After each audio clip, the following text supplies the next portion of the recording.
I bought the world's smallest acoustic piano, and in the process, my credit card was stolen and used to buy $500 worth of dog food. Let's get into it.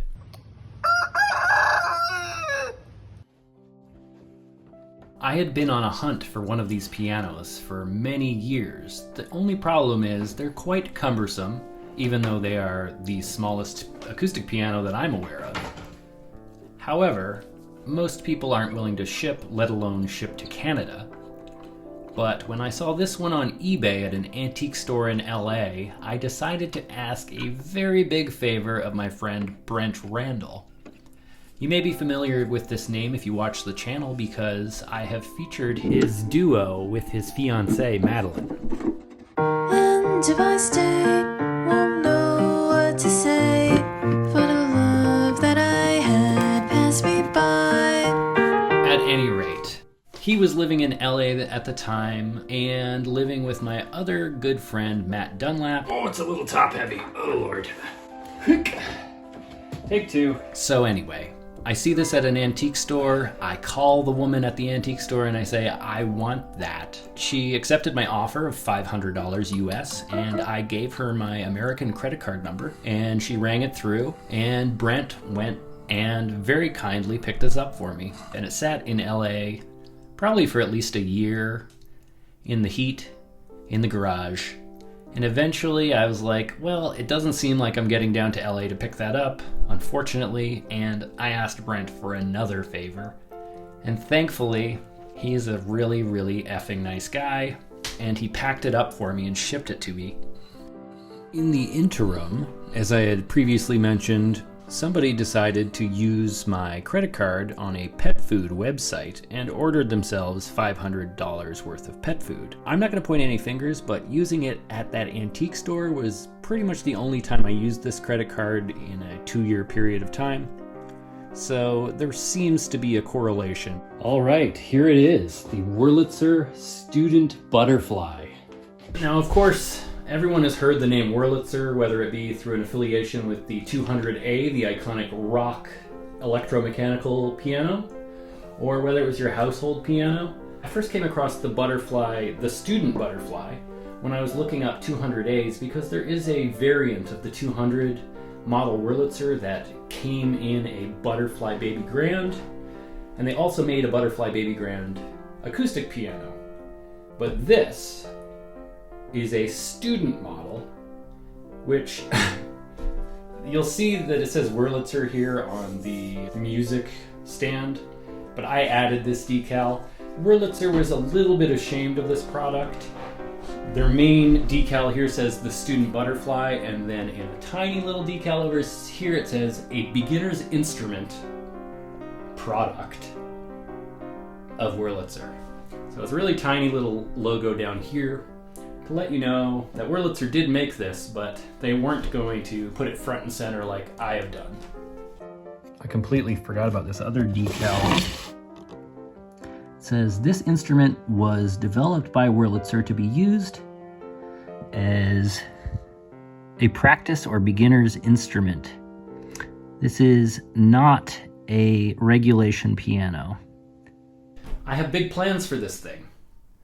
I am going to electrify it, and I have devised in my head at least a plan to add a sustain pedal to it because I think that's a pretty important part of expressing yourself through a keyed instrument, and this does not have it. So, first thing I'm going to do is pull off everything, all the protective covers here, and give you a look inside and a brief demo. It's not sounding great. I'm not sure it will ever sound amazing, but it's not in tune either. So let's have a look.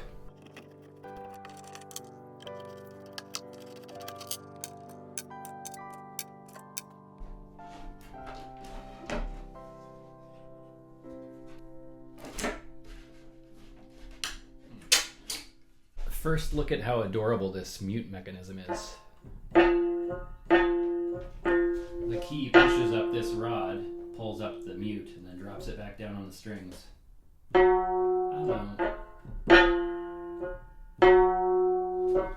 All right, a quick demo. Hopefully we're going to compare after I'm done and it will sound better than this. I actually have spent some time tuning it. It was completely out of tune. Let me just give you a listen.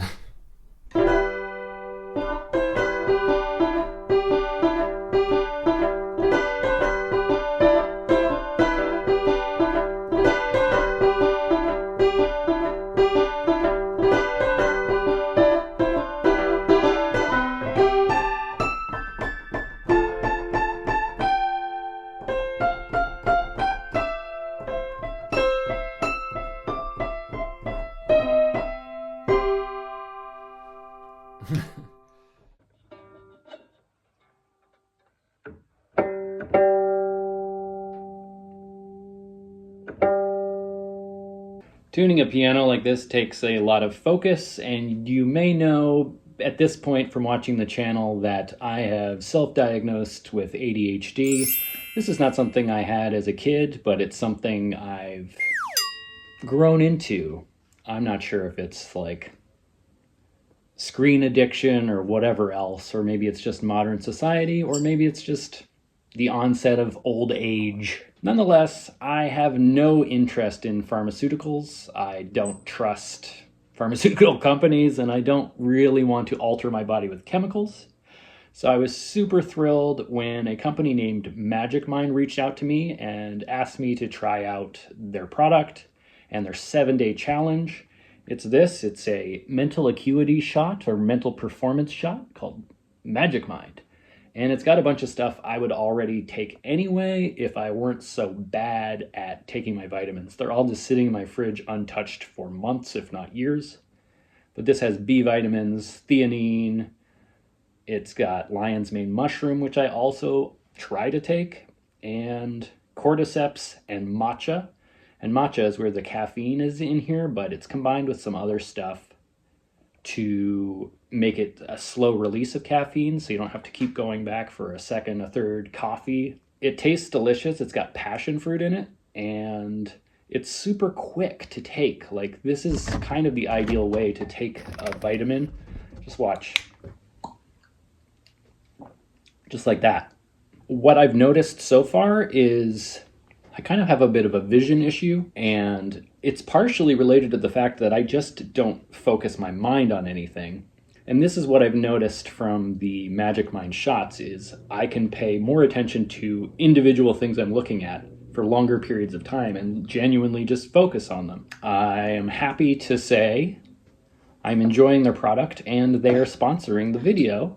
And if you'd like to try it out, you can go to magicmind.com/Levon. That's my name. My name's Levon, in case you didn't know. And you can enter the promo code Levon20 to get 48% off, or up to 48% off a subscription, or 20% off just a one-time purchase if you just want to try it out.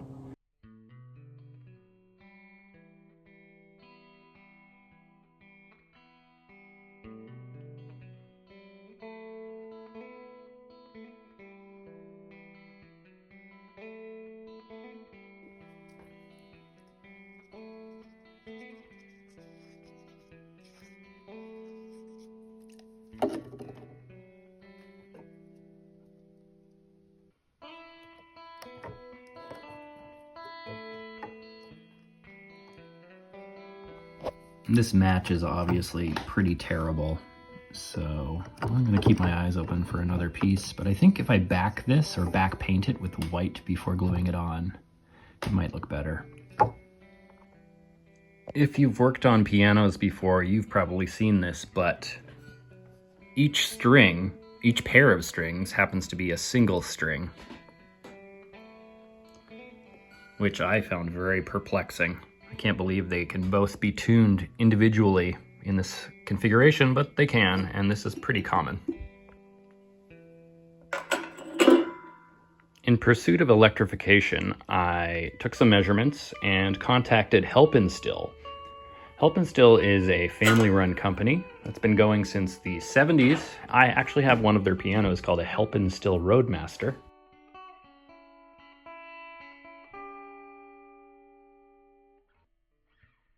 I called them and ordered a custom length pickup.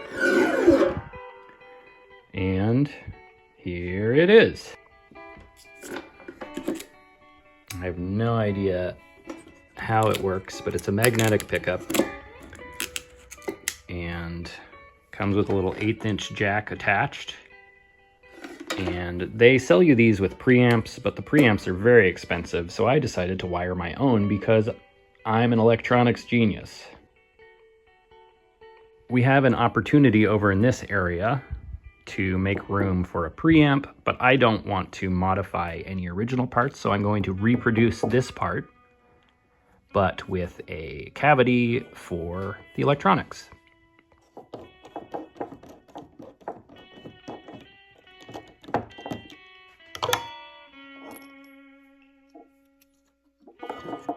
I took this piece to my scrap bin and found a suitable chunk of kind of rotten koa. Doesn't matter that's rotten because we are painting it and aging it.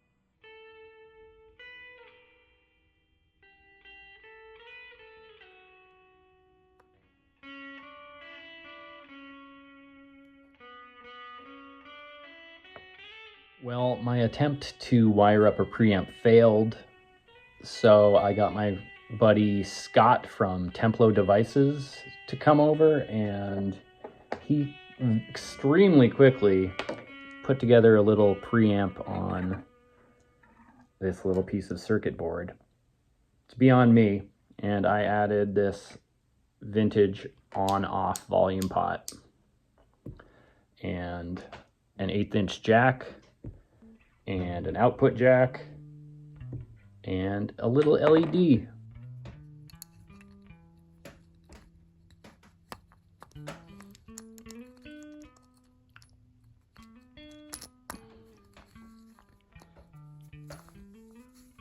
Snug. Snug little fit in here. Shit.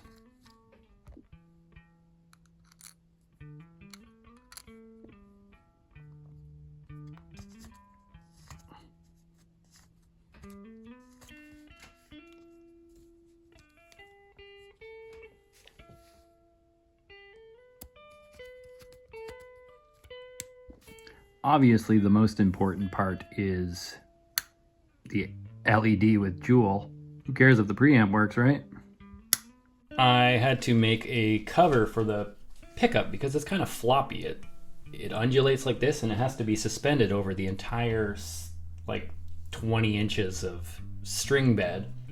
And so I cut a piece of a nigre, and then I channeled it out on my table saw. And now we need to put the pickup in here. First I need to measure where it's going to fit exactly, and then figure out some way to secure it inside of this and still allow it to be exposed to the strings. It just so happens that when you sit it on top of, what is this part of the piano called? I'll look that up and let you know. But anyway, it's just above the strings, which is too perfect. And then I wedged it in here at an angle because at this side there's a very little exposure to these tiny little strings.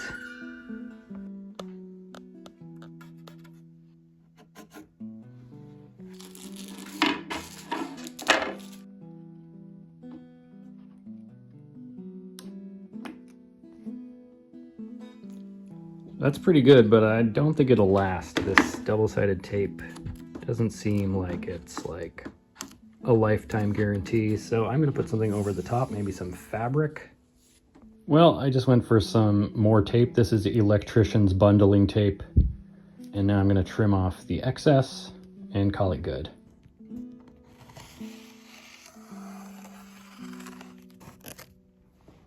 I went through one pass over all the keys, all the strings, and it sounds a lot better, but after I do the rest of the work, I'll do a second pass. Here's what it sounds like now.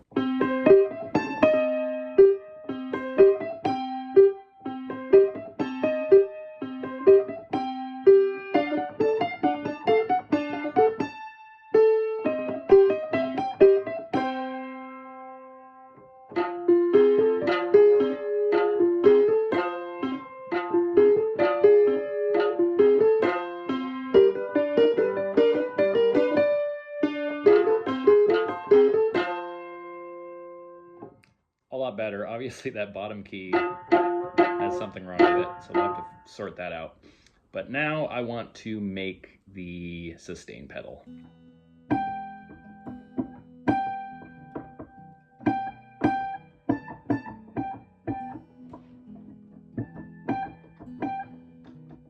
Shit. Okay, if you go too far, I have to push it very subtly, like 3 millimeters, 2 millimeters maybe. And if you go too far, it then disrupts the key action.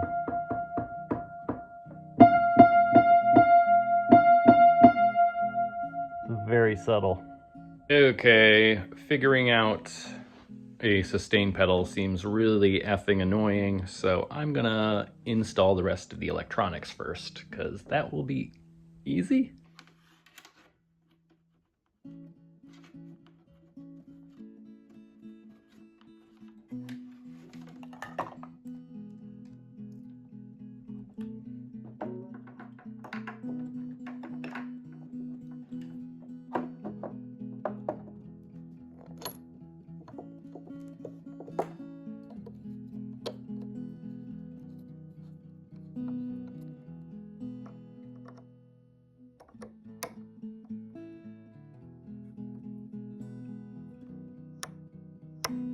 Also, this was really unsatisfying earlier because the sun was out, and now it's all cloudy, so check it out. Boom!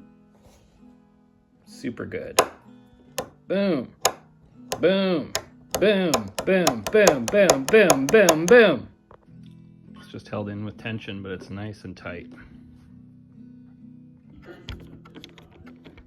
I probably should have made a custom plate, but this was faster. Hope this works.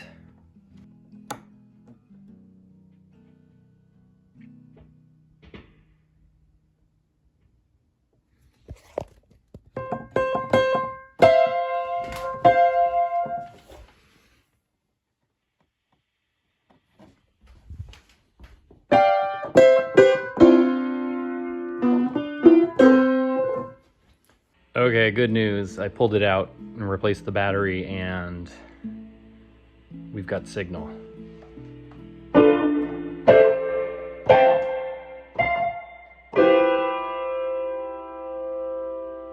You can probably hear the reverb, but I'll give you an on and off sample.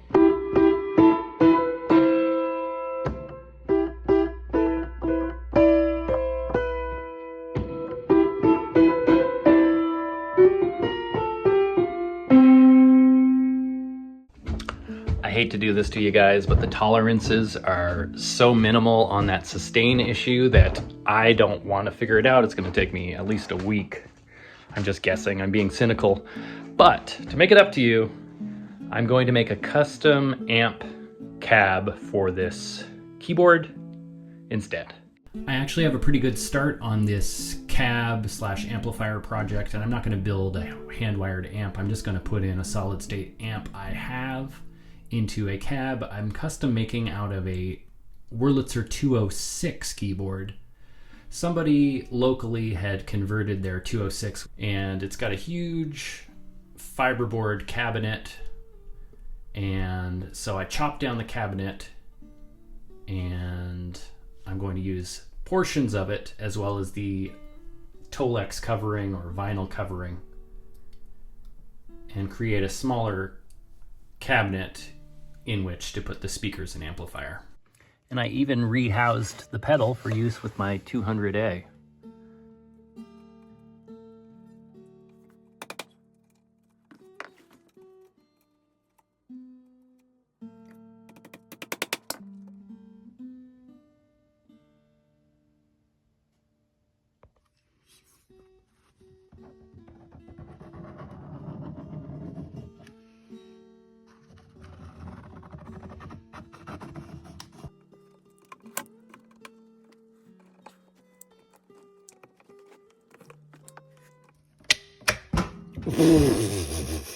That thing went flying.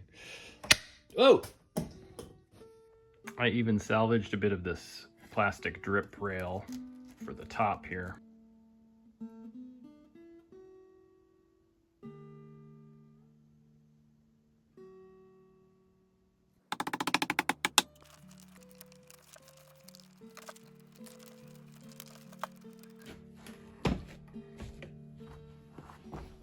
Now this is the original side connected to the back, and you can see it's mortised in here.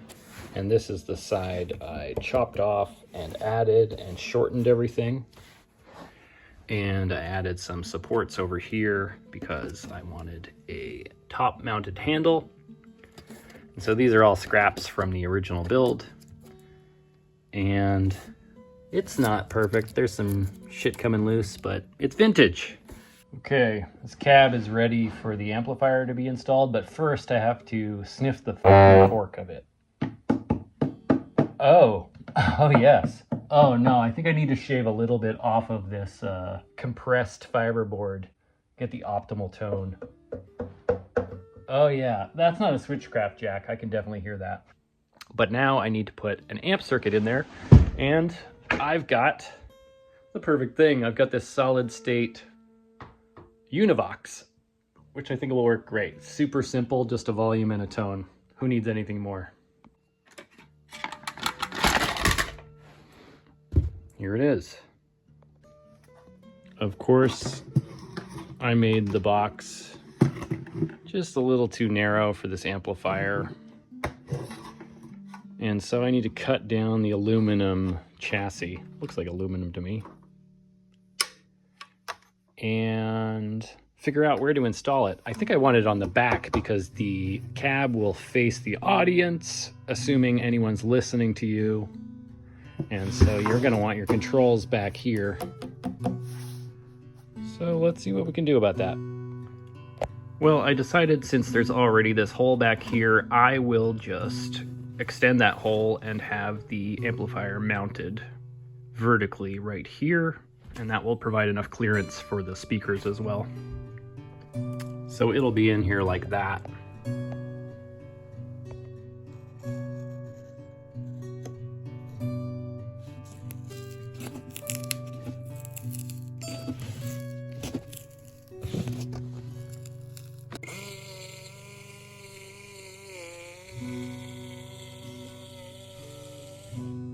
Here's Johnny.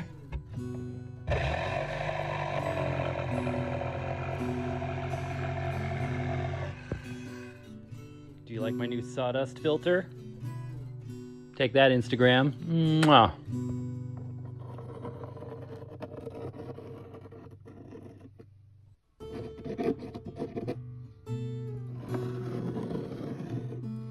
Okay, this is clearly going to look like ass, but luckily it's on the back. This is your reminder to turn off this video and go outside if you have some time.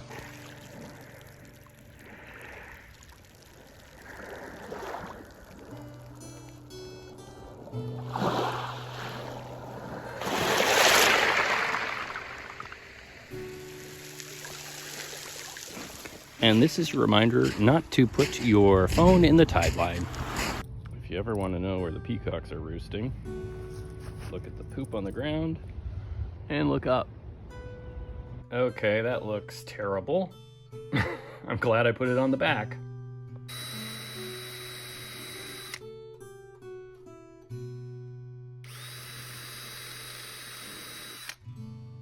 Okay, that looks like an ass sandwich, but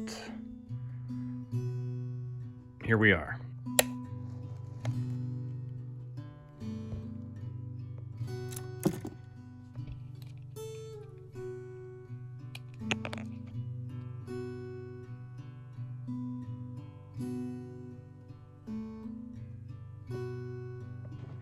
This is the part where you spend 5 minutes looking for a lighter.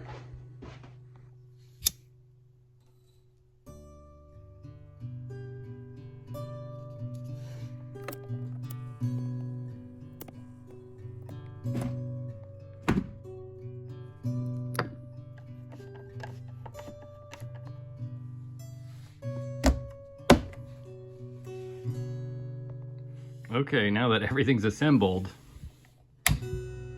Okay, there's some sound. There's no pilot light in there, but sounds like we got something going on. Gotta clean these pots.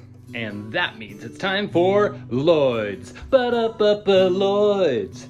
Everyone loves Lloyd's. Lloyd and Lloyd's. It's Floyd's brother. Come on, Lloyd. There we go.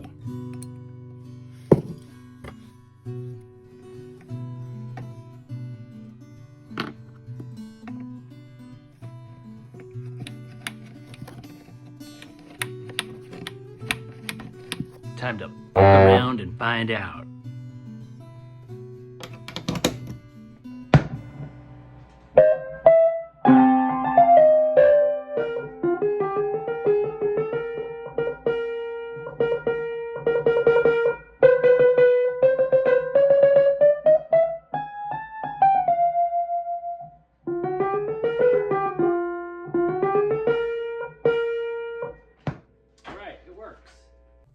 It's also a bit on the buzzy side.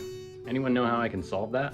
Okay, the next two steps are the worst and best steps. The first one is to clean up my mess, and the second one is to demo this piano, and I'm gonna run it through some stereo effects into 2 amps as well, because YOLO.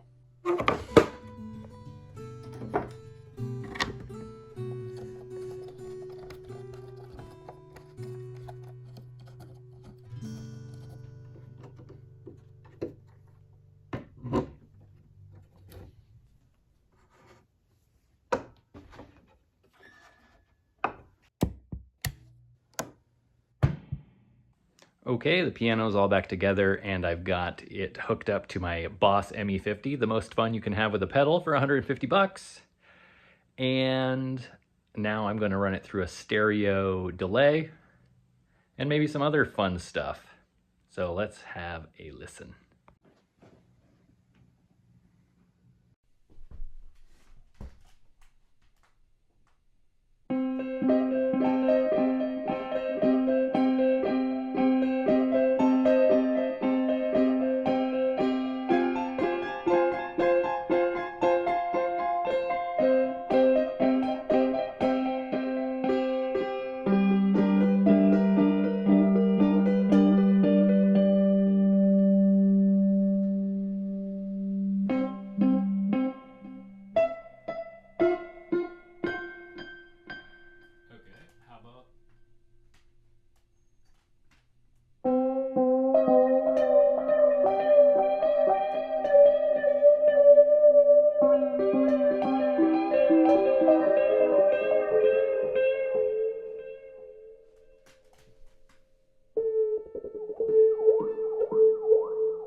picture. That's what it sounds like, just playing acoustically. Thanks for watching the video. I hope you enjoyed it. I'd like to give a special thanks to YouTube members and my Patreon patrons. Feel free and check that out. We've got a bunch of extra content coming on there and a bunch already loaded, and it's ad-free. And speaking of ads, I'd like to thank today's video sponsor, Magic Mind. A link to check it out is in the description below.